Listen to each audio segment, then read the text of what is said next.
Ada sukacita Tuhan hari ini, amin, puji Tuhan. Saudara, saya mau membuka dengan sebuah cerita.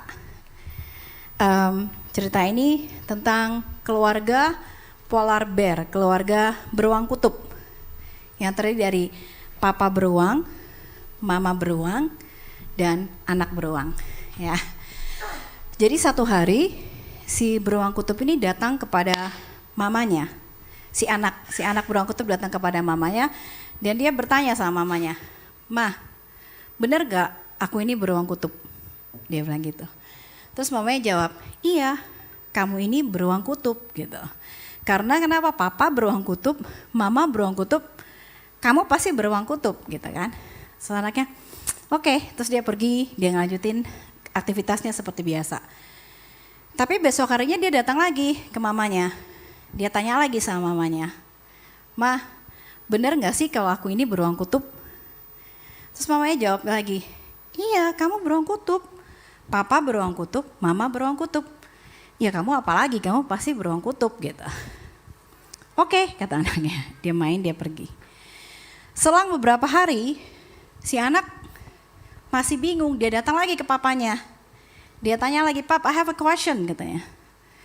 "Benar gak sih saya ini beruang kutub?" Papanya bilang, "Iya nak, kamu ini beruang kutub. Papa beruang kutub, mama kamu beruang kutub. Itu bikin kamu beruang kutub." Oke. Besoknya dia tanya hal yang sama lagi ke papanya. "Bener gak sih pap, aku ini bener-bener beruang kutub apa bukan?" gitu. Papanya jawab dengan jawaban yang sama, "Iya, kamu ini beruang kutub. Papa beruang kutub, mama beruang kutub. Kenapa sih kamu nanya gini terus dari kemarin-kemarin?" Terus dia menatap papanya, dia bilang, "Soalnya dari kemarin-kemarin aku kok merasa kedinginan." Ngerti ya saudara? Beruang kutub kan tinggalnya di salju, di tempat dingin.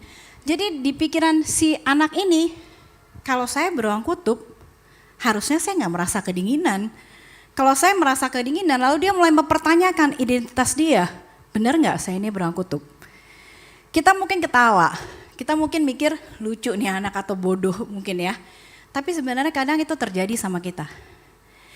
Seringkali ketika kita merasa takut, ketika kita merasa khawatir, ketika kita merasa bimbang akan masa depan, kita mulai mempertanyakan identitas kita. Benar gak sih saya ini orang Kristen? Benar gak sih saya ini orang yang percaya kepada Tuhan? Kok saya ada rasa takut? Gitu. Karena kita merasa kalau kita percaya sama Tuhan kita gak boleh takut.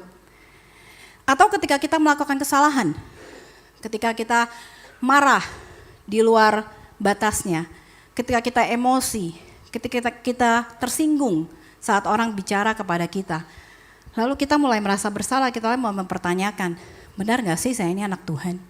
Benar gak sih saya ini orang benar? Ya kan? Dan ketika keraguan akan identitas kita itu datang, banyak kali kita mencari di sumber yang salah jawabannya. Kita mulai buka sosial media, kita mulai tanya sama orang, kita rely on apa yang orang katakan tentang siapa kita. Si anak beruang ini masih pintar. Dia tanya ke papa mama ya, dia tanya ke source-nya. Ya kan?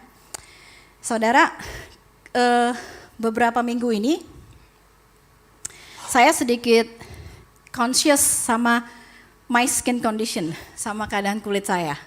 Saya pengen punya kulit yang halus gitu ya, yang kayak keramik gitu. Yang kinclong. Tapi terus saya lihat kok kulit saya kayaknya rada kurang halus gitu, ada beruntusan kali ya. Jadi saya ganti perawatan kulit. Setelah kira-kira beberapa minggu, saya ngeliat di kaca rumah saya pas saya mau pergi, kok kulit saya udah bagus nih gitu. Lalu merasa pede gitu, merasa kulit saya udah halusan. Lalu saya turun ke bawah, sambil nunggu suami saya siap-siap kita mau pergi, saya duduk di meja makan. Dan di belakang meja makan saya itu ada cermin. Jadi sambil duduk saya ngeliat ke cermin di meja makan saya. Saya kaget, kok di sini muka saya nggak sehalus di atas gitu. Kok beda, kok di cermin tuh kayaknya beruntusan gitu ya. Terus saya ambil HP saya selfie. Di selfie masih lebih bagus, tapi saya tuh sadar, di selfie kan ada filter, terang aja halus ya. Jadi waktu suami saya turun, saya minta suami saya foto pakai HP dia. Hasilnya kurang memuaskan karena piksel suami saya tuh HP-nya tinggi. Jadi lebih kelihatan lebih parah daripada di atas, tapi tidak separah cermin yang di bawah. Poin saya apa, saudara? Poin saya nggak tahu skin kondisi saya. Ketika saya melihat cermin, saya nggak akan tahu. Karena setiap cermin memberikan image yang berbeda tergantung dari ketebalannya, tergantung dari materialnya, tergantung dari sinar pada saat itu. Saya juga nggak akan tahu kondisi skin saya dengan berdasarkan kamera dari HP. Karena balik lagi, tergantung dari piksel kamera tersebut. Dan kalau saya pergi tanya ke orang, juga tergantung dari orang itu. Apakah dari penglihatan orang itu dan apakah orang itu nggak takut menyinggung saya, gitu kan? Kalau saya tanya sama saya, dia selalu bilangnya bagus, kalau dia takut diomelin, ya kan? Jadi tergantung orangnya, balik lagi. Tetapi tahukah tuh, saudara, ketika kita mengalami krisis identitas, keraguan identitas akan siapa kita dalam Tuhan, Tuhan sudah mempersiapkan satu alat, satu wahana di mana kita bisa melihat, dan di situ ada kebenaran tentang siapa kita 100%. Nah, itu ada di dalam Alkitab. Alkitab penuh dengan pernyataan-pernyataan akan siapa kita di dalam Tuhan. Dan kita boleh percaya akan apa yang ditulis dalam Alkitab. Amin, saudara. Maka hari ini kita mau membuka Efesus. Kita ingin melihat siapa kita di dalam Tuhan. Efesus ini ditulis oleh Paulus kepada jemaat-jemaatnya, kepada orang-orang percaya yang sudah memiliki kekayaan yang luar biasa di dalam Tuhan, tetapi mereka tidak tahu apa yang mereka punya. Maka Paulus menuliskan surat ini.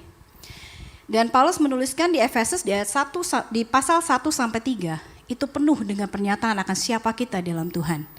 Tapi hari ini kita hanya akan membahas Efesus 1. Kita akan mulai di ayat 3. Efesus 1 ayat 3. Terpujilah Allah dan Bapa Tuhan kita Yesus Kristus, yang dalam Kristus telah mengaruniakan kepada kita segala berkat rohani di dalam surga. Jadi di sini Paulus mengatakan kepada kita bahwa kita telah memiliki semua berkat rohani di dalam surga. Bapa sudah memberikannya kepada kita. Dan berkat-berkat rohani ini, inilah yang menjadi kekayaan kita. Kekayaan umat yang percaya kepada Allah. Dan kekayaan inilah yang menjadikan identitas kita di dalam Kristus. Lalu Paulus lanjut di ayat 4 sampai 14. Dia menjabarkan apa saja identitas kita dalam Kristus. Kita akan baca satu persatu. Ayat 4. Sebab di dalam Dia, Allah telah memilih kita sebelum dunia dijadikan, supaya kita kudus dan tak bercacat di hadapannya. Jadi identitas kita yang pertama, kita adalah umat pilihan. Kita dipilih Allah untuk tidak bercacat dan untuk kudus di hadapannya. Dan ini menunjukkan bahwa keselamatan adalah inisiatif dari Allah. Keselamatan bukan dari kita, bukan kita yang memulainya, tetapi Allah. Bukan karena siapa kita, bukan karena kehebatan kita, tapi solely karena kasih karunia Allah. Itu identitas kita yang pertama. Ayat 5. Dalam kasih Ia telah menentukan kita dari semula oleh Yesus Kristus untuk menjadi anak-anaknya sesuai dengan kerelahan kehendak-Nya. Kedua, kita adalah anak-anak Allah. Bahasa Inggrisnya menggunakan adoption of the sons. Adoption itu kita diangkat menjadi anak-anaknya. Jadi apa artinya ketika kita diadopt, kita meninggal, kita pindah dari keluarga yang lama kepada keluarga yang baru. Kita meninggalkan kehidupan kita yang lama dan kita memiliki kehidupan yang baru. Kita meninggalkan identitas kita yang lama dan kita mengenakan identitas kita yang baru, yaitu anak-anak Allah. Ayat 6. Supaya terpujilah kasih karunia-Nya yang mulia, yang dikaruniakannya kepada kita di dalam Dia yang dikasihinya. Jadi yang identitas yang ketiga adalah kita adalah orang-orang yang mendapatkan kasih karunia Allah. Amin. Ayat 7. Sebab di dalam Dia dan oleh darah-Nya kita beroleh penebusan, yaitu pengampunan dosa menurut kekayaan kasih karunia-Nya. Identitas keempat, kita telah beroleh penebusan dan pengampunan dosa. Ayat ke-8, 9, dan 10. Yang dilimpahkannya kepada kita dalam segala hikmat dan pengertian, sebab Ia telah menyatakan rahasia kehendak-Nya kepada kita, sesuai dengan rencana kerelaan-Nya, yaitu rencana kerelaan yang dari semula telah ditetapkannya di dalam Kristus, sebagai persiapan kegenapan waktu, untuk mempersatukan di dalam Kristus sebagai kepala segala sesuatu, baik yang di surga maupun yang di bumi. Jadi identitas kita yang kelima adalah kita diberikan hikmat dan pengertian. Dan Allah juga menyatakan rencana keselamatannya kepada kita. Rencananya sudah dibuat dari awal. Dari awal Allah sudah merencanakan untuk memberikan Yesus, mengirimkan Yesus ke dunia untuk mati bagi dosa kita dan bangkit dari antara orang mati. Dan rencana ini dinyatakan kepada kita semua. Amin. Ayat 11 dan 12. Aku katakan di dalam Kristus, karena di dalam Dialah kami mendapat bagian yang dijanjikan. Kami yang dari semula ditentukan untuk menerima bagian itu sesuai dengan maksud Allah, yang di dalam segala sesuatu bekerja menurut keputusan kehendak-Nya. Supaya kami yang sebelumnya telah menaruh harapan pada Kristus boleh menjadi puji-pujian bagi kemuliaan-Nya. Identitas yang keenam, kita adalah ahli waris Allah yang akan menerima janji-janji Allah. Ketika Yesus nanti datang, Ia akan menyatakan dirinya dan Ia berjanji kita akan mendapatkan tubuh kemuliaan dan kita akan memerintah bersama-sama dengan Dia. Ayat 13 dan 14. Di dalam Dia kamu juga, karena kamu telah mendengar firman kebenaran, yaitu Injil keselamatanmu, di dalam Dia kamu juga, ketika kamu percaya, dimeteraikan dengan Roh Kudus yang dijanjikannya itu. Dan Roh Kudus itu adalah jaminan bagian kita sampai kita memperoleh seluruhnya, yaitu penebusan yang menjadikan kita milik Allah untuk memuji kemuliaan-Nya. Identitas yang ketujuh adalah kita dimeteraikan oleh Roh Kudus. Kita dilindungi, kita dijaga oleh Roh Kudus. Amin saudara. Jadi ketujuh identitas itu adalah semua yang kita miliki dalam Kristus ketika kita menjadi percaya kepada Dia. Nah saudara, kalau kita perhatikan ayat-ayat tadi, ada satu kata atau dua kata, ada satu frasa yang disebutkan terus-menerus oleh Paulus. Diulang-ulang. Ya, nggak tahu tadi saudara ngeh atau enggak. Kita lihat lagi ya, ayat 4. Sebab di dalam Dia Allah telah memilih kita sebelum dunia dijadikan. Ayat 6. Supaya terpujilah kasih karunia-Nya yang mulia, yang dikaruniakannya kepada kita di dalam Dia yang dikasihinya. Ayat 7. Sebab di dalam Dia dan oleh darah-Nya kita beroleh penebusan, yaitu pengampunan dosa. Ayat 11. Aku katakan di dalam Kristus, karena di dalam Dialah kami mendapat bagian yang dijanjikan. Ayat 13. Di dalam Dia kamu juga, karena kamu telah mendengar firman kebenaran, yaitu Injil keselamatanmu. Di dalam Dia juga ketika kamu percaya, dimeteraikan dengan Roh Kudus. Jadi kata apa nih saudara? Kira-kira udah tangkap belum katanya? Yang diulang-ulang terus sama Paulus. Di dalam Dia, di dalam Kristus. Nah kalau Paulus menggunakan kata ini berulang-ulang, ini baru tadi dari ayat 3 sampai 14. Sudah banyak ya, di dalam Dia, dalam Dia. Kita pasti setuju bahwa kata ini di dalam Dia ini sangat penting, ya kan? Dan in fact Paulus gak hanya menulis kata di dalam Dia, di dalam Kristus ini di surat Efesus, tapi dia menuliskannya berkali-kali, berulang-ulang di surat-surat dia yang lain. Dan kalau saya gak salah, ada 164 kali katanya ditulis oleh Paulus di surat-suratnya. Mengapa penting kita menyadari di dalam Dia ini saudara? Karena segala sesuatu yang diberikan oleh Kristus kepada kita, yang diberikan oleh Allah kepada kita, hanya kita bisa dapatkan di dalam Dia. Hanya kita bisa dapatkan di dalam Kristus. Saudara, kekudusan itu bukan sesuatu yang kita bisa raih. Kekudusan bukan sesuatu yang bisa kita usahakan dengan kekuatan kita. Tetapi kekudusan adalah sesuatu yang kita dapatkan hanya ketika kita berada di dalam Kristus. Jadi ketika kita berada di dalam Kristus, menerima Dia sebagai juru selamat kita menjadi kudus. Saudara, title anak-anak Allah tidak bisa kita raih dengan cara apapun. Gak bisa kita melakukan hal-hal yang spektakuler supaya kita mendapatkan title anak Allah. Gak bisa saudara. Itu hanya bisa kita dapatkan ketika kita ada di dalam Kristus.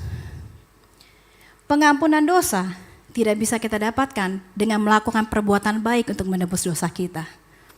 Mustahil. itu hanya bisa dilakukan oleh pengorbanan Yesus yang menebus kita. Sekali lagi, di dalam Kristus. Maka saudara, penting bagi kita untuk mengerti apa artinya di dalam Kristus ini. Yang pertama, di dalam Kristus ini bicara tentang status kita, tentang posisi kita di dalam Kristus. Saya bawa ini saudara, boneka Rusia, ya, namanya boneka Rusia atau ada nama susahnya yang lain saya lupa, saya nggak bisa nyebutnya. Ini ada, kita katakan ini yang si laki-laki ya.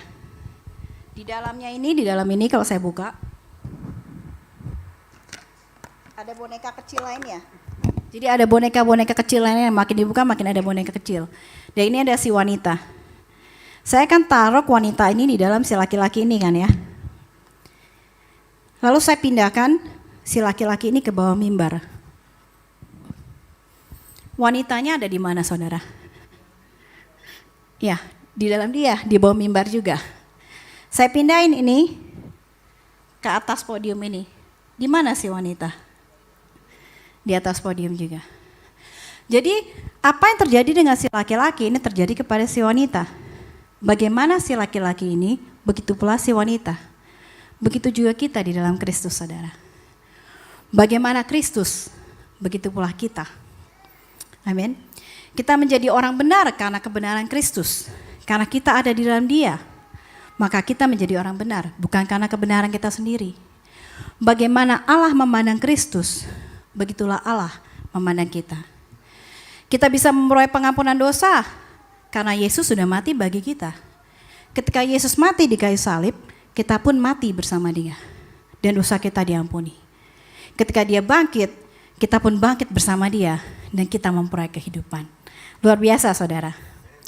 Dan mungkin Anda bertanya, iya terus I got it, I know gitu. Tapi gimana caranya saya bisa berada di dalam Dia? Bagaimana saya bisa memposisikan diri saya di dalam Dia? Sesimpel, percaya kepada Yesus dan menerima Dia sebagai juru selamat. Kita sudah memposisikan diri kita dalam Dia. Dan saudara, dalam Dia ini luar biasa. Perhatikan boneka ini. Jika saya ingin menyakiti si wanita, saya ingin menarik wanita tadi keluar, apa yang harus saya lakukan? Saya harus membuka dulu kan? Berarti saya harus menghadapi si pria dulu. Hal yang sama dengan kita. Ketika si jahat mau mengganggu kita, ketika si jahat ingin merampas kita dari Kristus, ketika si jahat ingin mengambil kita keluar dari posisi kita, dia harus menghadapi Kristus terlebih dahulu. Dan dari track recordnya, dari sejarahnya kita bisa lihat, iblis tuh gak pernah menang melawan Kristus. Amin. Jadi apa yang saya mau katakan? Amin. Yang saya mau katakan adalah posisi kita di dalam Dia itu kuat saudara. Sangat kuat. Tidak bisa dibatalkan, tidak bisa diganggu gugat oleh siapapun. Karena siapapun yang membatalkannya dia harus menghadapi Kristus dulu. Allah yang luar biasa itu. Maka identitas kita yang tadi disebutkan sebagai orang kudus tak bercacat, sebagai orang benar, sebagai orang yang punya hikmat dari Tuhan, sebagai anak-anak Allah, identitas kita itu pun kuat dan tidak bisa diganggu gugat. Gak peduli apa yang kita feeling, apa yang kita rasakan, apa yang kita lakukan, identitas kita kuat di dalam Kristus. Amin.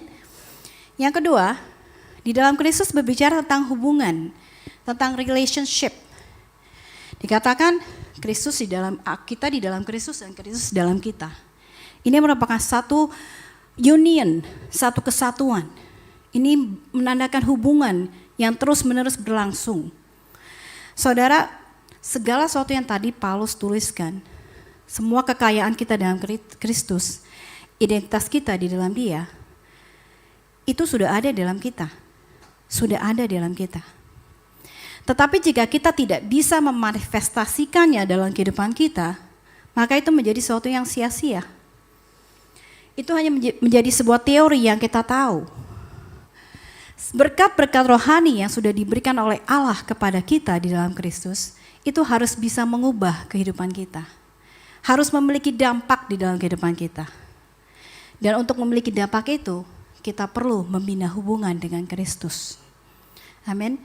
Ketika kita hidup dalam Dia, ketika kita membina hubungan dengan Dia, saudara, kita sesungguhnya sedang bertumbuh di dalam identitas kita yang diberikan oleh Tuhan. Kita nggak akan 100% menjadi tidak bercacat. Kita nggak akan 100% menjadi sempurna. Tetapi ketika kita terus bersama dengan Kristus, mempunyai hubungan dengan Dia, kita sedang bertumbuh di dalam kesempurnaan tersebut. Dan satu persatu identitas yang diberikan kepada kita akan mulai nyata di dalam kehidupan kita. Nah, itu namanya kita mulai berbuah karena kita tinggal di dalam Dia. Jadi saudara, di dalam Kristus bukan hanya bicara tentang status yang hanya terjadi satu kali, tetapi juga bicara tentang hubungan kita dengan Dia. Bicara tentang hubungan yang terus-menerus berlangsung. Dan memiliki hubungan dengan Kristus ini berarti kita sedang membawa diri kita ke dalam pengenalan yang lebih dalam akan Dia. Sama seperti kalau kita lagi dating, kita punya hubungan dengan seseorang, kita sedang membawa diri kita untuk mengenal pribadi orang itu lebih lanjut. Dan itu sama saudara, ketika kita memiliki hubungan dengan Kristus, ini berarti kita sedang membawa diri kita untuk mengenal Dia lebih lagi. Kita nggak akan bisa mengenal siapa kita jika kita tidak mengenal Kristus. Karena seluruh identitas kita ini wrap up in Him. Identitas kita ini bergantung kepada Dia, di dalam Yesus. Maka untuk kita bisa mengenal siapa kita perlu mengenal siapa Kristus. Amin. Memang bagus buat kita untuk bisa merenungkan, memeditasi siapa kita dalam Kristus. Tetapi boleh nggak saya suggest, sebelum kita merenungkan siapa kita, mari kita renungkan siapa Tuhan terlebih dahulu. Mari kita cari tahu siapa Yesus lebih dahulu. Amin. Kemarin di Komsel hari Rabu minggu lalu, di tempat Pak Ali, Pak Jasa bilang gini, nggak ada gunanya sih kalau kita cuma tahu firman, tapi kita nggak pernah merenungkannya. Karena firman itu nggak akan menjadi bagian dalam kehidupan kita. Karena jika kita hanya tahu, maka firman itu nggak akan menjadi diri kita. Itu hanya menjadi sebuah teori. Tapi jika kita terus merenungkan firman Tuhan itu saudara, kita terus renungkan sampai nanti kita mendapatkan saya ngerti sekarang. Itu namanya aha moment. Kalau saya bilang itu aha moment ya, karena saya langsung ngerti gitu. Dan ini merupakan rema, firman itu menjadi rema dalam kehidupan kita.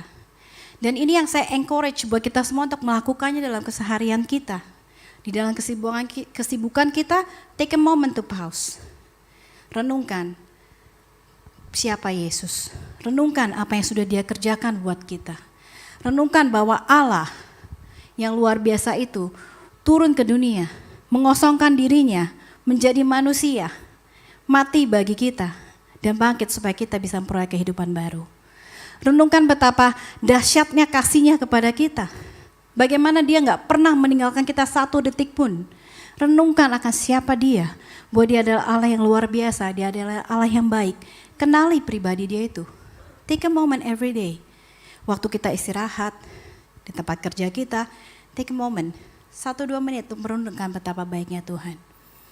Dan oleh sebab itu Paulus berkata di ayat 17 saudara bahwa Dia berdoa buat kita agar kita mengenal Dia dengan benar. Karena ketika kita mengenal Dia, everything will line up. Kita akan secure di dalam identitas kita di dalam Dia. Amin. Tapi pertanyaannya, mengapa kita perlu mengenal identitas kita di dalam Dia? Apakah supaya kita bisa sombong? Bisa bilang, oh saya berbeda dengan yang lain, saya ada orang yang berbeda? Ataukah hanya supaya kita bisa menikmati hidup kita? Tuhan mau kita menikmati hidup kita, saya yakin 100% Tuhan mau. Tapi itu bukan tujuan utamanya saudara. Kita lihat Efesus 2 ayat 10. Karena kita ini buatan Allah, diciptakan dalam Kristus Yesus untuk melakukan pekerjaan baik yang dipersiapkan Allah sebelumnya. Ia mau supaya kita hidup di dalamnya. Efesus 1 ayat 12. Supaya kami yang sebelumnya telah menaruh harapan pada Kristus boleh menjadi puji-pujian bagi kemuliaan-Nya. Jadi saudara, Tuhan berikan semua kekayaan rohani itu kepada kita. Dia menebus kita.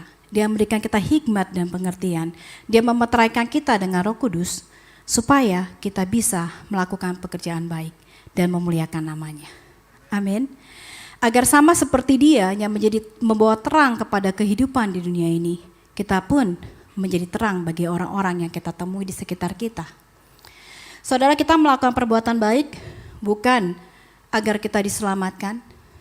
Kita melakukan perbuatan baik bukan untuk meraih identitas-identitas tersebut, tetapi karena kita sudah diselamatkan, kita melakukan perbuatan baik. Karena itu siapa kita, maka kita melakukan perbuatan baik. Amin. Saya mau tutup dengan satu ayat, Yohanes 15 ayat 5. Akulah pokok anggur dan kamulah ranting-rantingnya. Barang siapa tinggal di dalam aku dan aku di dalam dia, ia berbuah banyak. Sebab di luar aku, kamu tidak dapat berbuat apa-apa.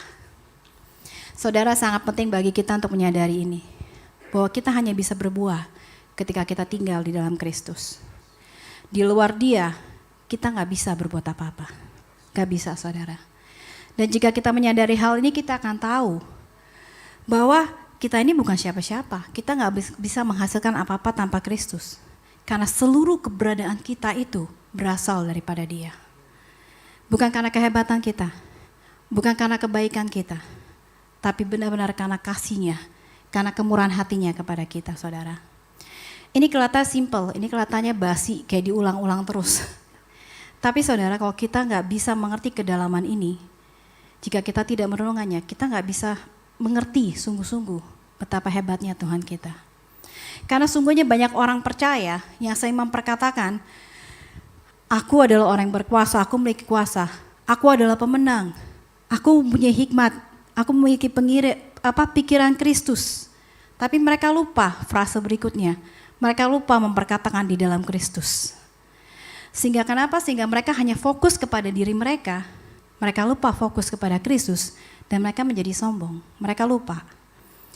Kita harus selalu mengingat, saudara, bahwa kita memiliki kuasa karena kita berada di dalam Kristus. Kita menjadi kudus karena kita berada di dalam Kristus. Kita memiliki hikmat dan pengertian karena kita berada di dalam Kristus. Kita dibenarkan karena kita berada di dalam Kristus, di dalam Kristus, di dalam Kristus. Itu yang harus selalu kita ingat, saudara, di dalam Kristus. Kata-kata ini sangat penting dalam hidup kita. Dan hopefully by now kita sudah tahu siapa pemeran utamanya dalam hidup kita. Amin. Hopefully setelah saya sebut-sebut kita tahu ya. Tanpa Dia, saya bukan siapa-siapa. Tanpa Dia, saya nggak bisa berbuat apa-apa. Maka ketika kita menyadari hal ini, saudara, kita akan menjadi humble, tapi kita menjadi confidence at the same time. Kita akan memiliki kerendahan hati untuk menyadari bahwa kita ini bukan siapa-siapa dan kita perlu Kristus. Tapi kita juga memiliki keyakinan akan posisi kita karena kita tahu Tuhan selalu menjaga dan tidak pernah meninggalkan kita. Amin. Dia yang memulai pekerjaan baik dalam kita, Dia juga yang akan meneruskannya sampai pada akhirnya. Amin. Mari kita berdoa.